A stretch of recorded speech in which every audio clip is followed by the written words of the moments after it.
out for yourself. Hello and welcome to the Joyful Rebels podcast. We've got Claire and Donna Thomas here, your mother-daughter duo, and we are excited this week for our topic we are calling How to Get Out of Your Head. Mm. So, in the past, you might remember we had an episode that focused on overthinking. And this week's topic is similar. We're going to talk about this concept of overthinking or ruminating, this obsessive thinking that affects millions of us. So, I'm raising my hand. It's definitely something that I deal with. And in our previous episode on overthinking, a lot of the tips that we offered were things that can help you in the short term. Things like distracting yourself or shifting your mindset. Those are temporary quick fixes that can be very helpful in the moment. But today, I'm excited because we're going to dig a bit deeper and we're going to talk about thinking about that overthinking and ways to have more of a long term solution or strategy for dealing with overthinking. So, Mom, I've got a question for you. How is this topic showing up for you? Is it something that's like relevant, top of mind recently, or is it something that was showing up more in the past, or just how is it showing up for you? I love that we can have this type of conversation, Claire, because we come at it from two different generations, and we have a lot of similarities. But there are times when I feel like, yes, I can look at some topics in the rearview mirror. Mm. Not to say that they don't show up, but they don't show up with the same regularity as they have in the past. And some of it is time logged in years, some of it is situations have changed. But I have looked at this one and it really brought me back because it does show up a little bit for me these days, but how it used to, which was way more debilitating, is it would show up for me at bedtime. And I call it like a delayed whiplash. I would be going to bed and I'd be like, that's when the tape starts playing over again. And there would be specific situations that would come up, mostly from my professional life, that uh, didn't feel like it was in alignment with my heart and my values. And so that's why it kept coming up. And at a time when I wasn't actively thinking about something else. So whether it's bedtime or if I'm taking a shower or I'm folding laundry, things that are just this moving meditation. And that's when those thoughts would pierce through that consciousness and come in and grab my attention. So I can say with confidence that it happened a lot more in the past. And I know that there was a time when I was also in a work environment that wasn't really psychologically safe. Now, if you're listening and you might be in a professional situation where it comes up more, it might be a personal situation, social. It does come up in all situations. So some of my examples come from professional, but I had plenty of, personal ones that came in there too. So just know that if you're listening, if my examples don't land for you, look for your own Hmm. because it does show up and it might look a little bit differently, but um, I like to also know that I learned a lot from those situations. So sometimes being in a situation that's not great will give you information and data to move forward if we choose to look at it. And so this is one of those areas I did look at it. I do try to follow from inside and what my values are. And in that way, I have much less of this bedtime whiplash, mental whiplash. So that feels more in the rear view mirror. And that feels good to say that, you know? I like that phrase, the bedtime whiplash or the delayed whiplash, because I've never heard that phrase before. I like it though, because I can definitely relate to that. And isn't it in those quiet moments where those thoughts are starting to sneak in? So today's episode, let's talk about three different tips. So we've got three tips for you on how to get out of your head. So a little disclaimer here, and this is true for all episodes that we have of the Joyful Rebels podcast. These tips, they're suggestions. They may work for you, they may not. But your responsibility, should you choose, is to try it out. Hey, I think I'm going to try this one. Maybe it will work, maybe not so much, but that's all important information. And then you have two other ones to try from. So just wanted to point that out. Mhm. We've got three tips for you today. Mom, can you talk about tip number one? Yeah, I will talk about tip number one, but also know that as you're data banking these different types of tips, I do trust that it's going to be back in your brain when you need it. Mm. Know that this isn't wasted time. You'll hear it, and it might be something that it's not currently top of mind, but it'll be there. There'll be a familiarity. So even that feedback loop of recognizing it earlier than you might have before is valuable. Mhm. And I like knowing that. And that's what I have found. It kept showing up in a way where at least I could see it quicker than I had earlier in my life. And that's how you start getting in front of it. So I think that's all really helpful to know. So tip number one, how do we get this thing from overthinking and how to stop that? The first thing would be to identify your thought as its own tangible, separate thing, not like a cascade of things that are happening, but its own separate thing apart from who you are. So I'm going to take it as an observer and look at it. And then as I'm looking at it, I can then not be so entrenched emotionally. It gives me some space to get away from it and to not let myself just keep going down the rabbit hole of thinking, because it's all intertwined then with other things. So identify it as its own tangible thing. For me, I found that out when, I have a 30-year career in fitness where I was teaching classes that were time sensitive. You had to get there on time. It happened on time. And then when you were done, it was like this performance. Sometimes I thought of this, Claire. Sometimes there were like 5 people in class. There were periods of time where there were over 100 all the time. And that's like public speaking in front Whew. of all those people all the time. So when I would be finished, there would be some decompressing and some unpacking at the end because that was a big hit to my nervous system for sure. What I found was I would ruminate and think about everything that happened. And the way our brains are wired, if we are paying attention here, we've learned that they tend to hang on to the negative and look for that first as an old survival instinct. So I would go over and think like all the things that went wrong, and and what can I do about it? And zero. I could do zero about it at that time unless I could identify here's one or two operational things I could do differently. So what I did is I gave it a time limit. I call it the 30-minute rule. Once I finished, I had 30 minutes. Usually it was the drive home or something where I would think about it and see like, how was it? Was there a couple things I could do differently? And then stop thinking about it. And I felt satisfied. So here's an important tip too. It's not just telling yourself, just stop it, because that doesn't work. It hasn't worked for me. I really have to do some thinking about it to get to a point where I feel okay to let it go. Mhm. If I had a couple of action items for the next time I was going to go teach, then I feel like I had a plan. And it was much easier to shut it off, especially when I made this distinction of I've got 30 minutes and then I'm done, that I'm giving it enough time, because my overall desire was not to give it any more time. I didn't want to do that. So identify your thought as this separate thing. For me, I even put a time limit on it. How long do I want to think about it? That's one way. If you are, for tip number one, you also ask yourself, like, is it even helpful what I'm thinking right now? Gosh, that's a game changer, you guys. Not every thought is a fact. Mm. It's a thought. So is this helpful for what I'm dealing with right now? And more often than not, sometimes it's like, yes, this is very helpful and it's timely and it worked. Sometimes it's like, no, it's not. It's not making me feel any better. It's not preparing me for the future. It's just helping me to stay in a worry cycle. And I'm like, that's not helpful. So then I feel okay to let it go because it's not helpful. So the way to have it be removed as an observer allows me to ask those questions and get a little bit more of an objective answer instead of feeling subjective, intertwined with my nervous system and my feelings and all of that, which that's a lot to unpack. So I like to make it a little bit more simple.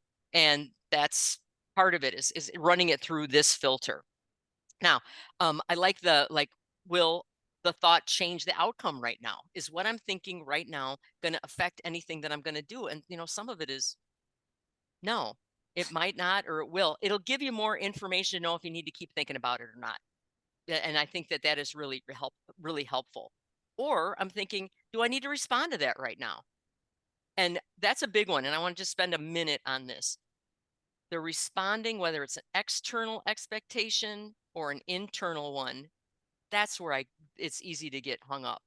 And I have since COVID and lockdown been really mindful about like I don't need to get back to anybody within 24 hours.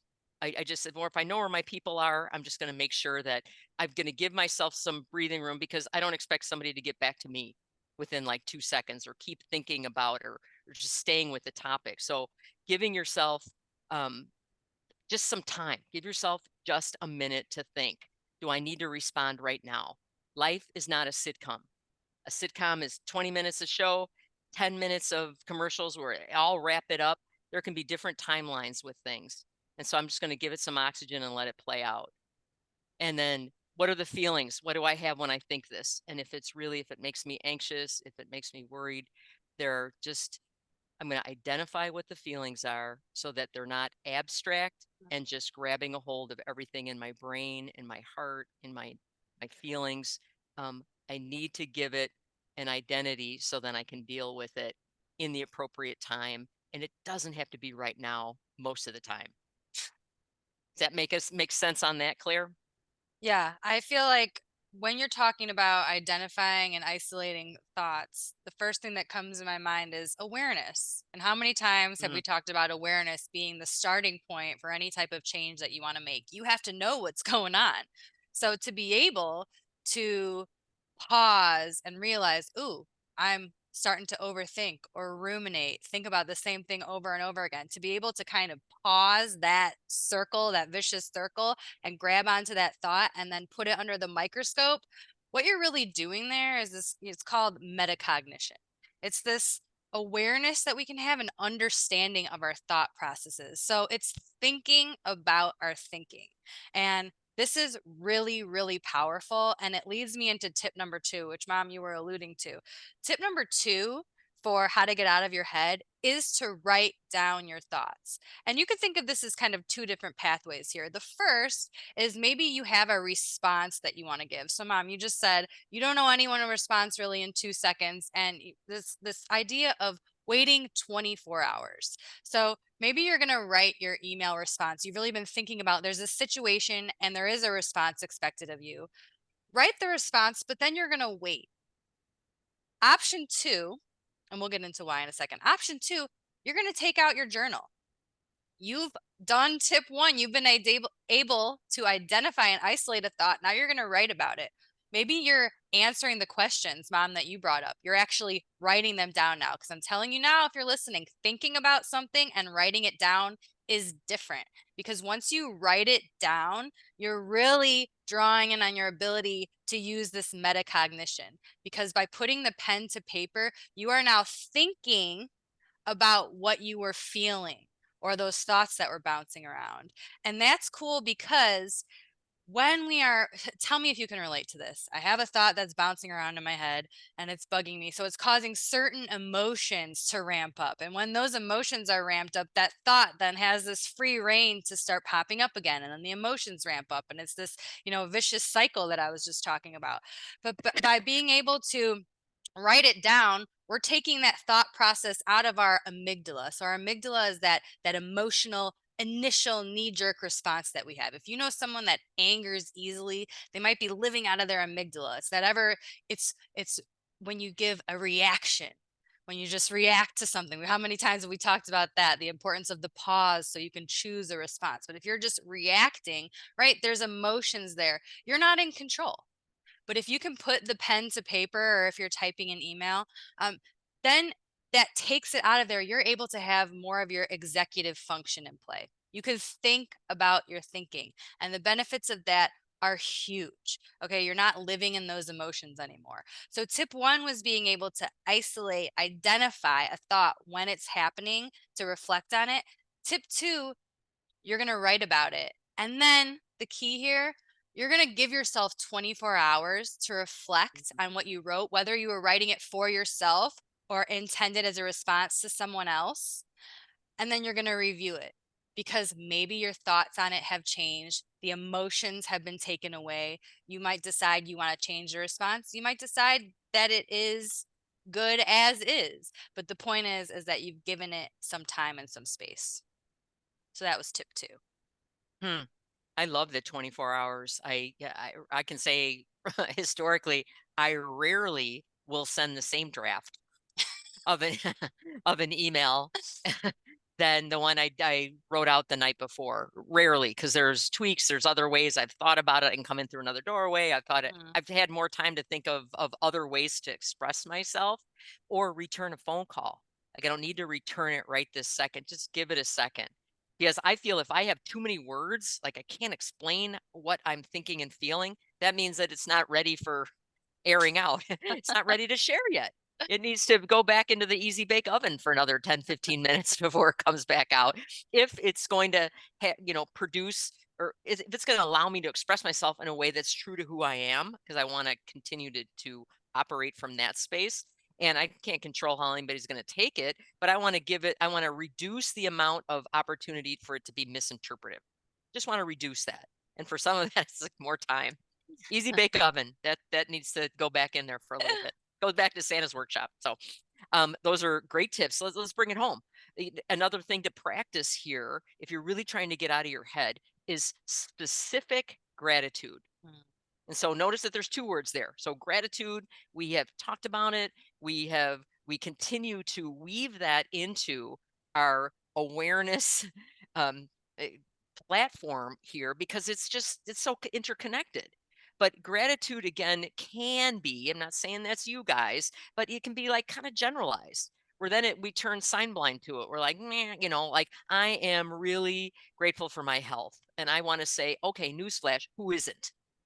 At some level. Like, yes, you're really grateful for your health. What specifically in this season, and I'm asking you to the listener, if we're talking about health, what are you specifically really grateful for right now?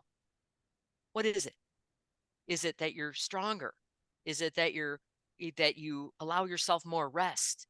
Is it that you've developed communities of camaraderie? Is it that you're following through and casting votes for your future self that relate to your health? Like, what is it? So specific gratitude to me is a lot like giving a compliment. If somebody were to say, and they're so generous, that says a lot about the person giving the compliment, right? They say, hey, you look nice, as an example. Awesome. But what happens if they say, like, hey, I really like that color blue on you. It goes awesome with the coloring of your skin, or something like that.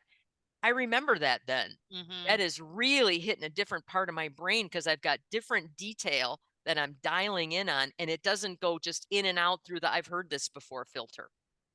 So I appreciate the specificity because we're never going to run out of things to be grateful for as long as we're waking up and we're breathing. Hmm. So to be grateful is a huge thing, and it really keeps us in the present. It keeps us from thinking of things that are in the future, which can make us anxious, or thinking about things in the past, which leads to some depressive thoughts. Right here, right now, and dealing with whatever comes to us in a robust way that's in alignment with who we are. Thoughts on that, Claire? I think that we've talked about gratitude before. I mean, we have, like you said, Mom, woven it into several episodes. It had its own entire episode. We have meditations about it. So clearly something we talk about. But I completely agree with your description that, hey, we do it so much, it can just be something that we're doing mindlessly, Hmm. which is kind of the opposite of what we want. We want to be mindful as we're doing it. So, what's one small tweak that you can do? And maybe you already do, your three things you're grateful for every day. Listeners, maybe you're journaling something like excellent, don't stop that, but hey, here's one small tweak, make it specific. And I love that. Health, yes, and I am guilty of that as well. I'm thankful for being healthy, but I like to get down to the specifics. And especially it reminds me of when you come off of, if you've had like a head cold or any congestion and you can't breathe out of your nose, and then Mm. once you can, you're like, I am so grateful that I could breathe out of my nose again and I can sleep easily.